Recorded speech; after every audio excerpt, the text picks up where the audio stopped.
the accuracy of the test in the context of the pretest drops lower and lower. And so what you believe about a situation before you run a test dramatically affects the accuracy of the test. And this is why we should only test when we have some suspicion of disease. We should not be doing whole body MRIs, because what is the probability that you have cancer? Very, very, very low. So even if it is a positive test, even if you find something, it's probably a false positive. It's probably not real disease. And then you'll get a biopsy and you'll think that your doctors are doing something great for you when really they shouldn't have ever run that first test.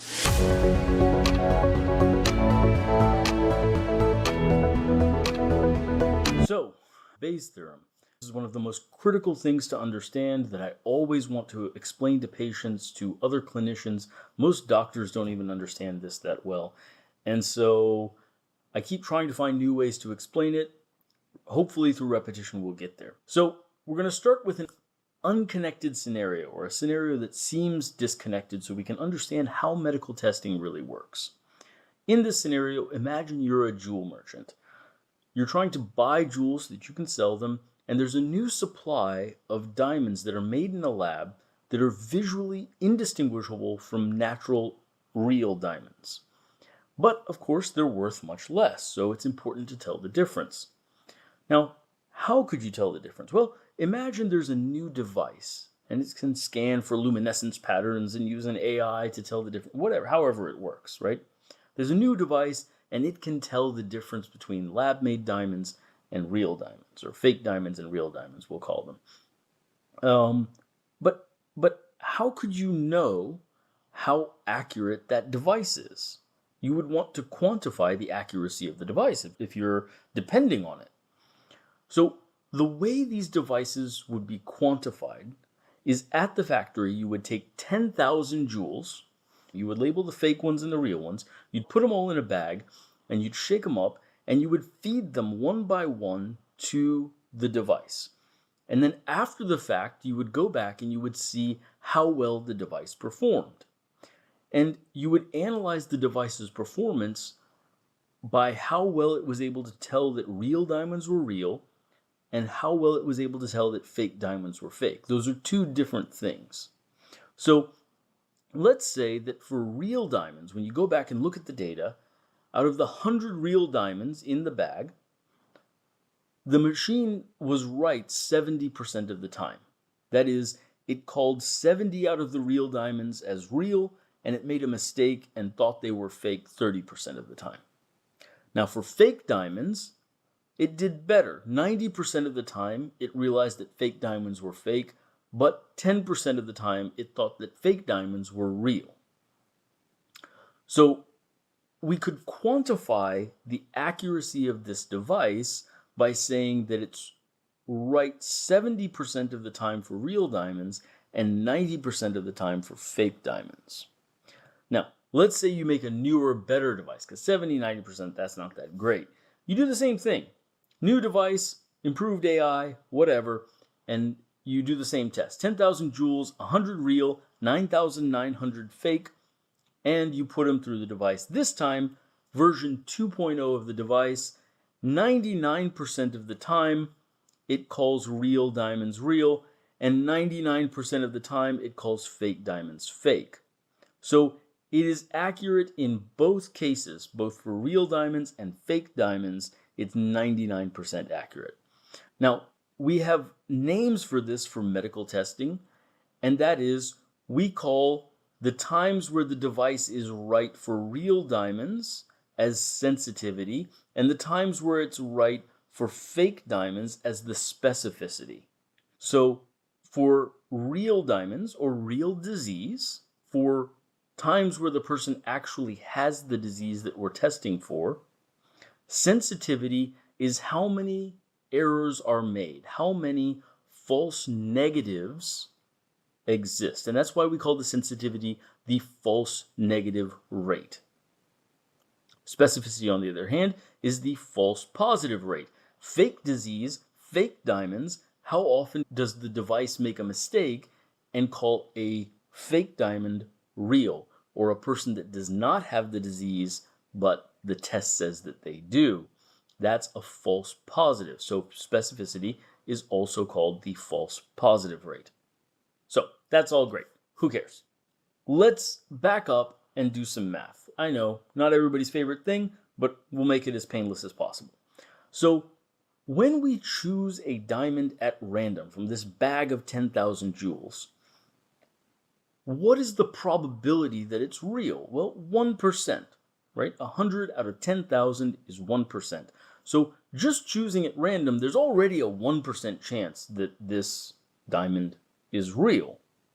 And we call that the pre-test probability, as we haven't run the test, we haven't tested it with the device, but already there's a 1% chance that this diamond is real. So just a reminder here, the version 1 of the device is 70% accurate and 90% accurate. And we're going to start with version 1.0 of the device. A 1% pretest, pick a diamond at random, we run it through the device, and the device pops out its analysis and says, yep, I think it's real.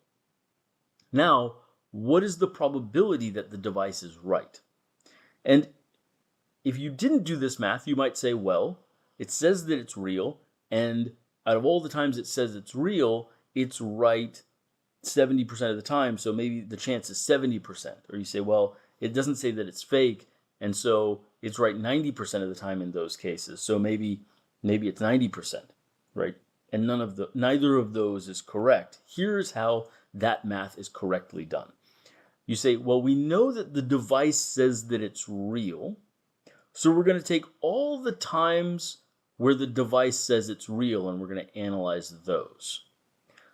So out of the times that it says that it's real, 70% or 70 times out of 10,000, 70 times it says that it's real and it's right. 990 times it says that it's real, but it's wrong about that. So as a percentage, 70 out of 70 plus 999 is the accuracy of the device in this context. And that's about 6.6%. So out of all the times in this case where the device 1.0 says that it's real, it's only right 6.6% of the time. So if you start with a 1% pretest, and you can see that that 1% matters because that changes the numbers lower down. But if you start with a 1% pretest scenario, and then you use version 1.0 of the device that's 70% and 90% accurate, then the device will be right about 6.6% of the time. So the device has increased your certainty about the diamond that you pulled at random from 1%, now it's up to 6.6% when the device also thinks that it's real. Well, that's not great. But what if we use the more accurate device, the 99% accurate device? Same scenario, 1% pretest, we pull a diamond at random, we run it through device number 2 this time, it pops out and says, yep, I think it's real. Great. Now what's the probability? We do the math the same way, starting with a 1% pretest, 99% accurate for real diamonds, and 99% accurate for fake diamonds. We take all the times where it says that it's real. And out of all those times, it's right 99 times, and it's wrong 99 times. And so the chance that it's right when it says it's real is 50%. It's right as often as it's wrong. So the probability, the post-test probability, starting from a 1% pretest, the second device, because it's more accurate, was able to increase the certainty from 1% up to 50%. Now, wait a minute. I thought we said this device was 99% accurate. How come it's only getting us a probability of 50% when it says that it's real? Can that be right? I was very skeptical when I learned about this. I was very surprised, and it didn't quite make sense because I had two conflicting intuitions. On the one hand, I thought, wait, this device is 99% accurate for real diamonds, 99% accurate for fake diamonds. all the diamonds in the bag are either real or fake, so it should be 99% accurate regardless. And yet, somehow, it's only 50% accurate. That's why I'm going through all this math, is because it didn't make sense, but by going through a specific case, I think the one that helped me understand it, hopefully I think can help you understand it. And that is the case where there are no real diamonds. When there are no real diamonds in the bag, out of 10,000 jewels, all of them are fake, then there's a 0% pretest, and even the 99% accurate device has 0 and 0 because there's no real diamonds. Now, for fake diamonds, it still makes a 1% error. So if you only look at the times where the device says that it's real, then you'll see that it is wrong 100% of the time, because all of the times where it says that it's real are from error, because there were no real diamonds in the bag. And so even a 99% accurate device, we didn't change the device, but it's wrong 100% of the time in this context. There's no way for it to be right in this situation. There are no real diamonds. I've manipulated the context and created a situation in which a 99% accurate device is wrong 100% of the time. What I've done is I've started with a 0% pretest, which results in a 0% correct likelihood. Previously, I had a 1% pretest, and that gave me a 50% accuracy. Now, if I get a 10% pretest, how does the math play out now? So instead of 100 real diamonds, I have 1,000, and we do the math exactly the same way. But now, we get a 92% accuracy. And that's more in line with what we would expect from a 99% accurate device. But you can see that the accuracy of the device overall is dependent on the context. It's not just the device 99% accurate. The device has been 99% accurate in all three cases. But from 0% chance to 1% chance to 10% chance, the accuracy of the device in context, in the actual application, changes dramatically. So the math of all of this is a bit annoying to calculate, as you can see. You have to kind of like know and then calculate percents of percents of percents and then the ratio. This is the actual formula, which is terrible to calculate. But the important takeaway is that what new evidence does, what a medical test, what any test does, is it increases your certainty about the situation from the pretest probability. That's when I just pull it out of the bag at random. I have a 1% belief that this is real. After the device adds its information, adds its evidence, that increases the probability to a different amount. If it's version 1.0 of the device, it increases it to 6.6%. If it's version 2 that says that it's real, it increases it all the way to 50%. And the last bit is this, is that if the pretest value is 1%, then even a 99% accurate test only gets me to 50-50.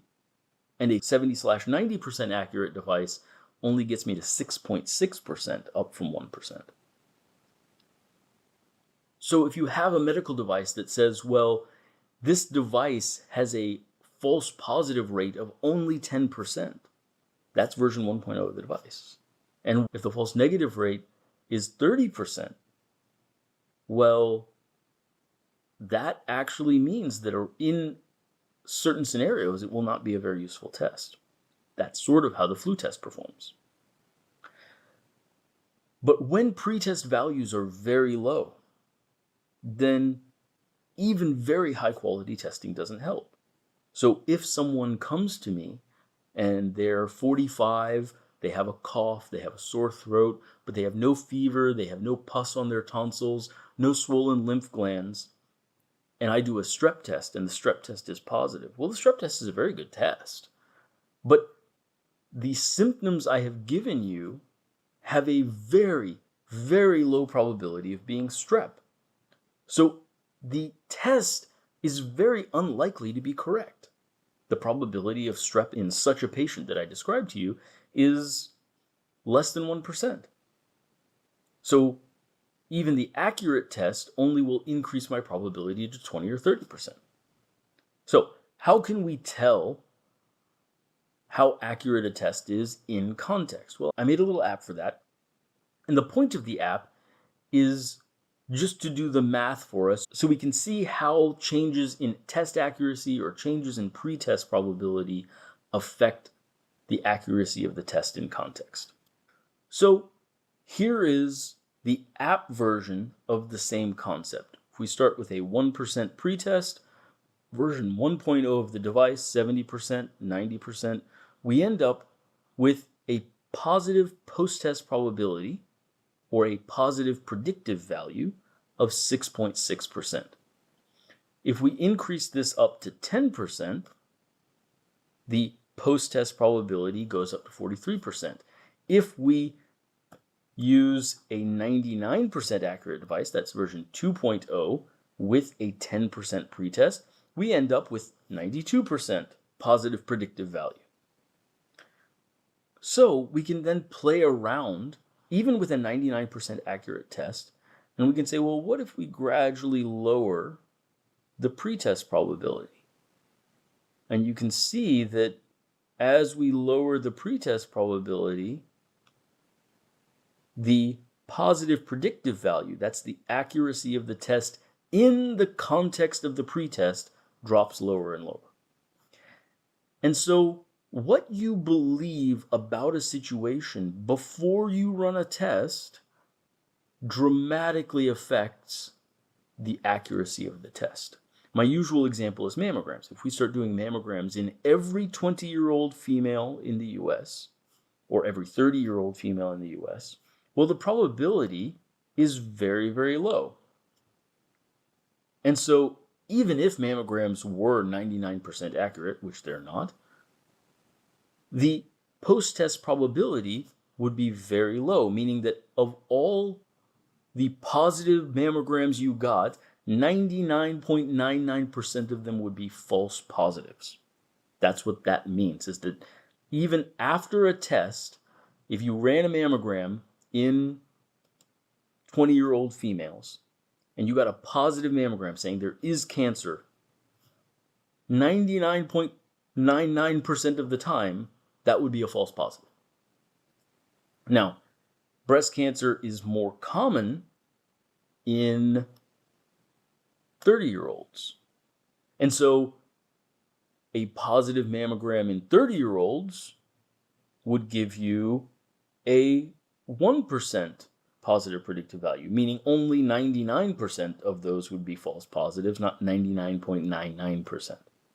Now, in 40-year-olds, the numbers get better, and in 60-year-olds, they get even better. And by the way, this is not how accurate mammograms are.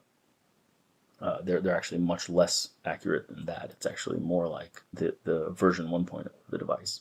But be that as it may, for a screening test, even if you have a great screening test, like the 99% case example, if you are testing populations where the disease is exceedingly uncommon, like young women, the test will mostly give you false positives.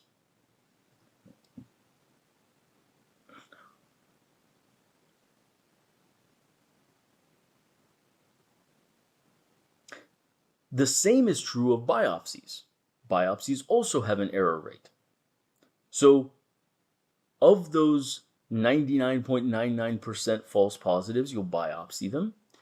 And some of them will have a false positive biopsy, and they will get chemo and radiation and surgery, and they never had cancer at all. Or that 45-year-old with a cough and sore throat that came in, his strep test was positive, and he'll get antibiotics. And some percentage of everyone you give antibiotics will have either an allergic reaction or C. diff or some other complication of the antibiotics. And will end up in the hospital or die from an illness that they never really had. So overdiagnosis, false positive diagnosis, leads to measurable harms, and this is why we should only test when we have some suspicion of disease. We should not be doing whole body MRIs, because what is the probability that you have cancer? Very, very, very low. So even if it is a positive test, even if you find something, it's probably a false positive. It's probably not real disease. And then you'll get a biopsy and you'll think that your doctors are doing something great for you when really they shouldn't have ever run that first test. That's one example, but there are thousands of others, because this is a pervasive problem in all of medical testing. Anytime a doctor runs a test, this is the situation. And that is why we recommend only testing people that have symptoms. We shouldn't be running tests on people that don't have many symptoms. And this is why screening tests are very tricky.